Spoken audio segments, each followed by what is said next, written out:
rescató y como el mar fluye su amor sublime gran. Excelente día, Dios les bendiga. Sean bienvenidos al devocional Tiempo con Dios. Es un gusto que nos acompañen hoy, jueves 30 de mayo, donde podamos continuar estudiando y meditando en la palabra del Señor. Hoy lleva por título Dios quien conoce todo, estando en Primero de Reyes 22 del 29 al 40. Así dice la palabra del Señor. Subió pues el rey de Israel con Josafat, rey de Judá, a Ramot de Galaad. Y el rey de Israel dijo a Josafat: yo me disfrazaré y entraré en la batalla, y tú ponte tus vestidos. Y el rey de Israel se disfrazó y entró en la batalla. Mas el rey de Siria había mandado a sus 32 capitanes de los carros, diciendo: no peleéis ni con grande ni con chico, sino solo contra el rey de Israel. Cuando los capitanes de los carros vieron a Josafat, dijeron: ciertamente este es el rey de Israel, y vinieron contra él para pelear con él. Mas el rey Josafat gritó. Viendo entonces los capitanes de los carros que no era el rey de Israel, se apartaron de él, y un hombre disparó su arco a la aventura e hirió al rey de Israel por entre las junturas de la armadura. Por lo que dijo él a su cochero: da la vuelta y sácame del campo, pues estoy herido. Pero la batalla había arreciado aquel día, y el rey estuvo en su carro delante de los sirios, y a la tarde murió, y la sangre de la herida corría por el fondo del carro. Y a la puesta del sol salió un pregón por el campamento diciendo: cada uno a su ciudad y cada cual a su tierra.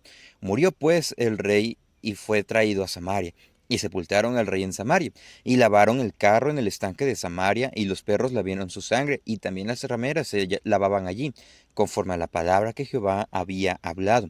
El resto de los hechos de Acab, y todo lo que hizo, y la casa de marfil que construyó, y todas las ciudades que edificó, ¿no está escrito en el libro de las crónicas de los reyes de Israel? Y durmió Acab con sus padres, y reinó en su lugar Ocosías, su hijo. Dios quien conoce todo. Hoy damos fin a uno de los relatos más extensos en cuanto al conocimiento o al detalle de la vida de un rey, en este caso del rey Acab. Y vamos a estar estudiando dos elementos que apreciamos en este pasaje, siendo el primero: no nos podemos esconder. Veamos que Acab y Josafat habían quedado en un acuerdo de, pues, ir a la guerra. Entonces, pues ya se estaban alistando para ir a pelear contra los sirios.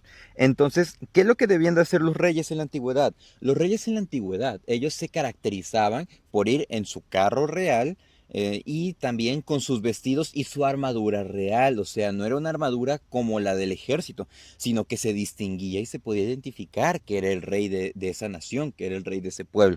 Entonces, para este momento, sabiendo todo lo que el profeta Micaías le había dicho, del juicio que Dios le había dicho muchos años antes a través del profeta Elías, pues él tenía consciente y él tenía presente esto. Veamos que, por una expresión coloquial, qué cabeza dura era Acab, porque definitivamente, ¿cuántas veces no se le había advertido del juicio de Dios y de las consecuencias del pecado, que no quería reconocerlo? Realmente no quería reconocerlo. Entonces, vemos que él le dice de manera, pues, truculenta a Josafat: tú vete como el rey que eres, pero yo me voy a disfrazar, porque obviamente el rey de los sirios iba buscando a Acab.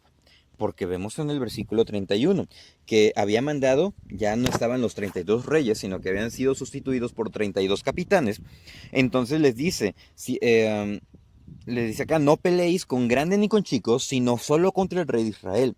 Entonces vieron a Josafat, porque él era el único que estaba vestido con ropas reales. Entonces lo empezaron a perseguir. Y recordemos que Josafat aquí estaba relativamente joven. Entonces, pues era de los primeros enfrentamientos. O sea, todavía no tenía suficiente experiencia.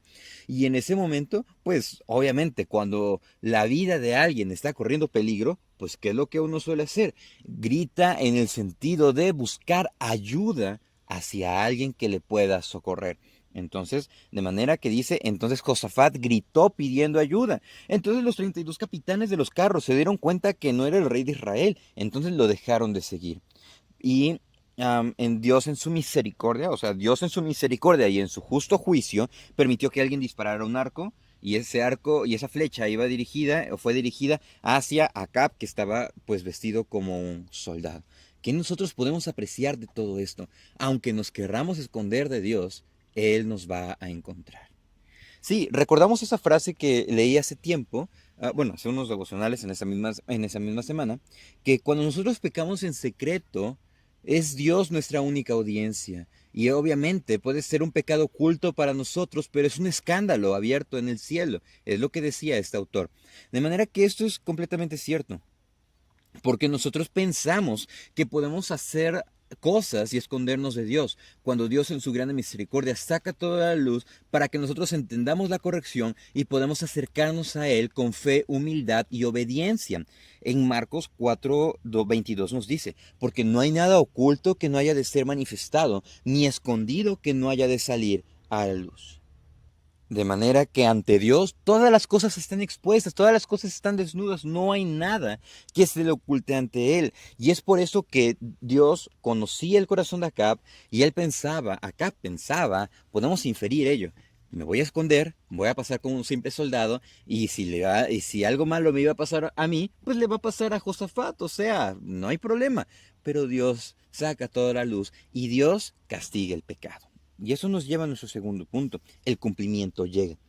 Vemos que le hieren y le pide a su cochero que lo sacara del campo de batalla, pues quería curar la herida. Entonces nos dice, la batalla arreció aquel día, no pudieron salir y murió. Dice, la sangre de la herida corría por el fondo del el carro. O sea, esa misma tarde falleció. Y dice que a la puesta del sol se cumple lo que dijo el profeta Micaías. Dice el versículo 33, salió un pregón y decía, cada uno a su ciudad y cada cual a su tierra. ¿Por qué? Porque el rey había muerto. Así como el ejemplo que puso, que el pastor había muerto y todos iban a ser dispersados, todos estaban siendo dispersados, cada uno a su casa. Y esa batalla se perdió, porque Dios no estaba con ellos. Recordemos que en esos años de enfrentamientos contra los sirios, ellos habían ganado a pesar de no ser la mejor estrategia militar. Esto porque Dios les estaba acompañando, Dios les estaba ayudando.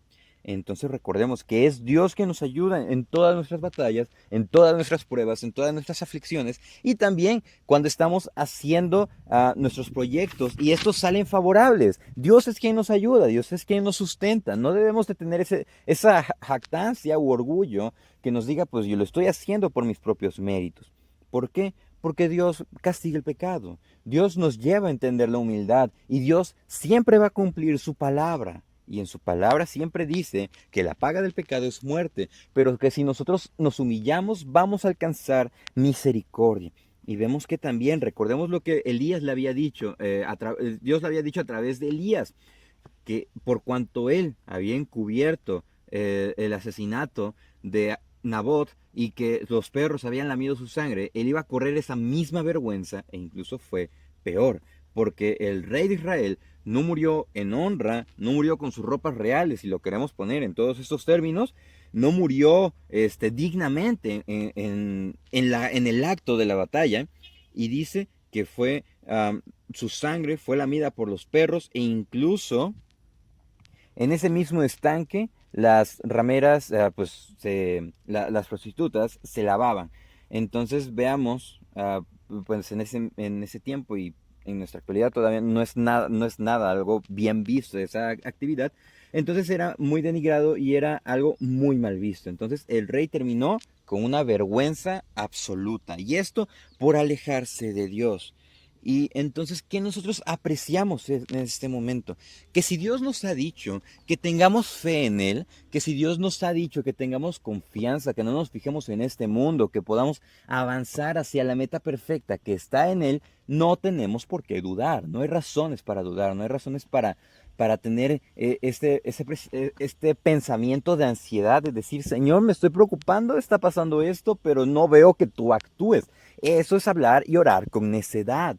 ¿Por qué? Porque nosotros debemos de confiar en Dios porque Él es fiel para cumplir sus promesas. Nosotros no debemos de tener sus promesas como algo tardado, sino que debemos de saber que Dios tiene sus tiempos para actuar y sus tiempos siempre van a ser perfectos. Ahora, en ese proceso, nosotros debemos de humillarnos ante Él, debemos de orar con fe, debemos de reconocer su gracia, su favor, su misericordia, que es lo que más necesitamos todos los días.